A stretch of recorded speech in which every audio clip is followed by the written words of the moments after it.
Jovens, boa tarde, né? Aula de arte. Nosso conteúdo deu uma imprensada, né? Porque aula passada eu não consegui fazer os vídeos, né? E eu acho, depois que a gente começa a fazer os vídeos, a gente sente a necessidade de que eles existam, né? E como eu não fiz aula passada, por isso que foram 4 vídeos de ensino religioso e mesmo assim a gente ainda não viu tudo, né? A gente ainda não encerrou o assunto de ONGs, né? Que eu quero falar sobre isso aí, na próxima aula a gente vê, tá? Aula de arte, a gente já vê aqui um outro capítulo, né? O capítulo 2. Esse livro aqui de arte, ele fala mais de ambientes, né? A arte e o ambiente, né? A arte e a natureza propriamente, enfim. Mas falado mais direcionado a determinados locais, tá? No capítulo 2 a gente vai falar de paisagem, né? Aí ponham lá na página 27. Ponham lá na página 27, livro de arte, página 27. Livro de arte, página 27.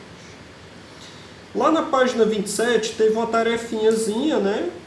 Eu não vou corrigir essa tarefa, vou só comentar algumas coisas, né? Por exemplo, a primeira ele pergunta aqui o que o título do capítulo sugere para você? Paisagem construída, né? Paisagem construída. O que ele sugere, né? Vou dar um exemplo, tá? Essa minha casa agora, no início do ano passado, ela era mato e puro e simples mato.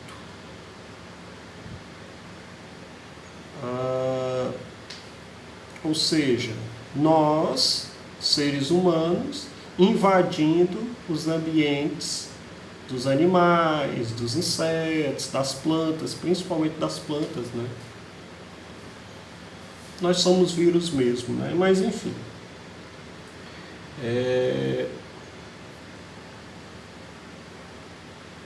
Aí depois a gente reclama quando a casa tem rato, quando a casa tem formiga, quando a casa tem aranha, né? Essas coisas. Aqui é cheio de aranha, de vez em quando aparece um.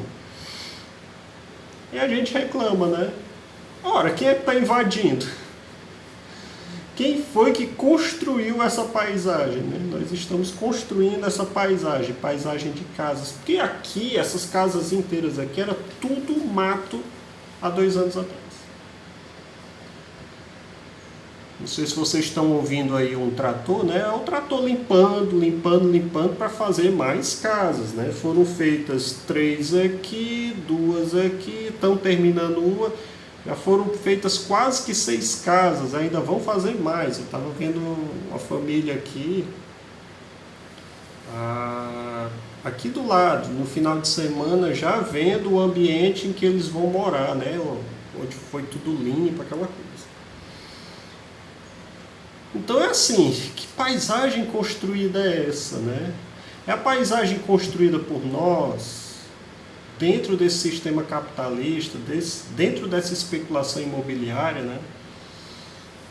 Ou é a paisagem construída através da arte, né? Nós vermos a arte e construirmos essa paisagem, né? O que ela seria, né?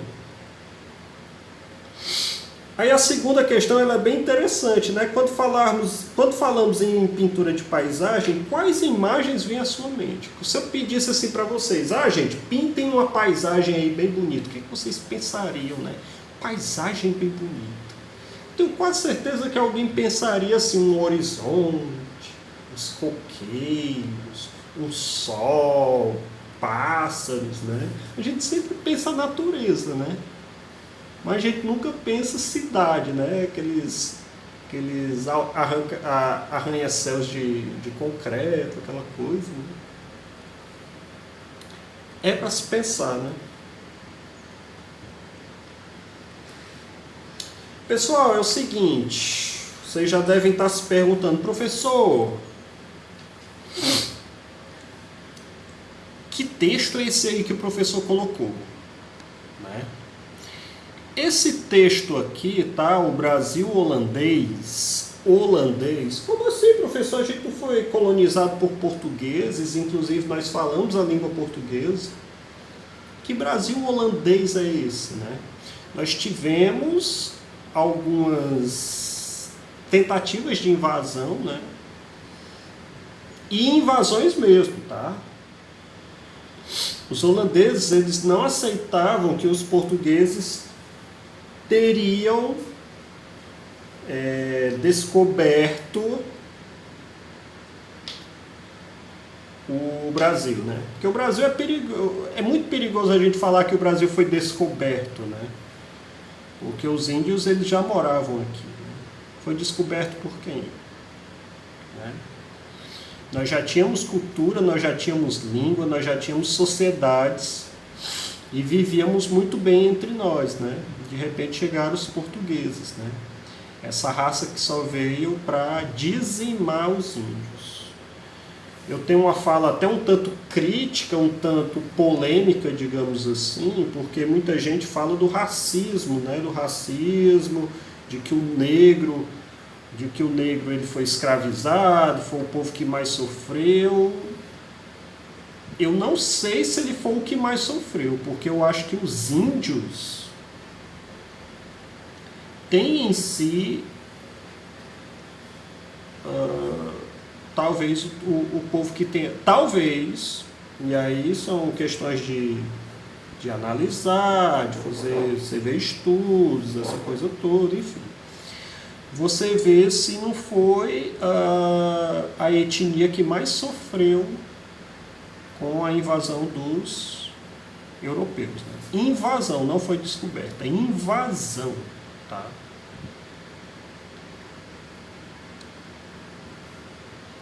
Achei belíssimo aquele documentário, não sei se vocês viram na Globo, teve um documentário belíssimo, né, sobre os índios. Pena que não tenho falado sobre algumas tribos daqui do Ceará, né? Tem tribo ali próximo de Fortaleza, né? Enfim.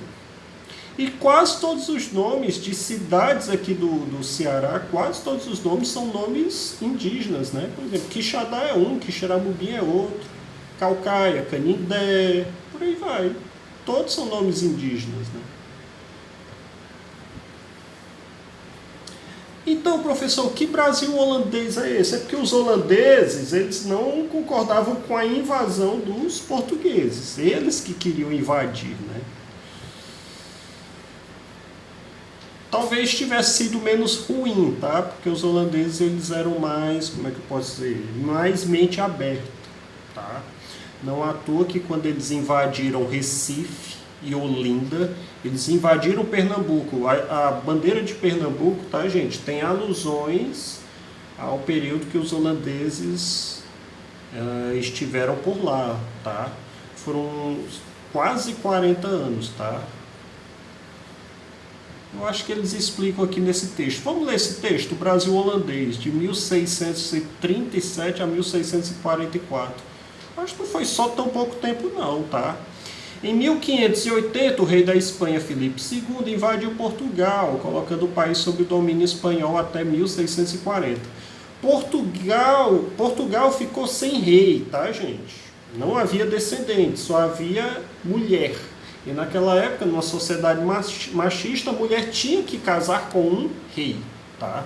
E ela ou era casada ou ia se casar com um príncipe da Espanha, tá? Fazendo dele rei de Portugal. Aliás, rei de Portugal. No espanhol, rei de Portugal. Então, houve a junção dos dois países, tá? Das duas colônias. Espanha passou a dominar Portugal. A Espanha passou, então, a impedir a Holanda de comercializar o açúcar brasileiro. Porque a Holanda, tá, gente, também era dominada por Portugal, foi dominada por determinados anos, eu não sei, tá? Inclusive, há muitos holandeses que têm até nomes espanhóis, e é interessante isso, a cultura, né, o que ela fica, né? Então, você vê aí alguma proximidade, né? Não na língua propriamente, mas em alguns nomes e algumas outras coisas, tá? Meu nariz está coçando muito. Sim, só que a Holanda se libertou, e quando ela se libertou, ela cresceu economicamente falando, ela tinha uma economia mais pujante, digamos assim, e eles passaram a questionar essa dominação ibérica. Deixa eu dar uma pausa, daqui a pouco a gente volta.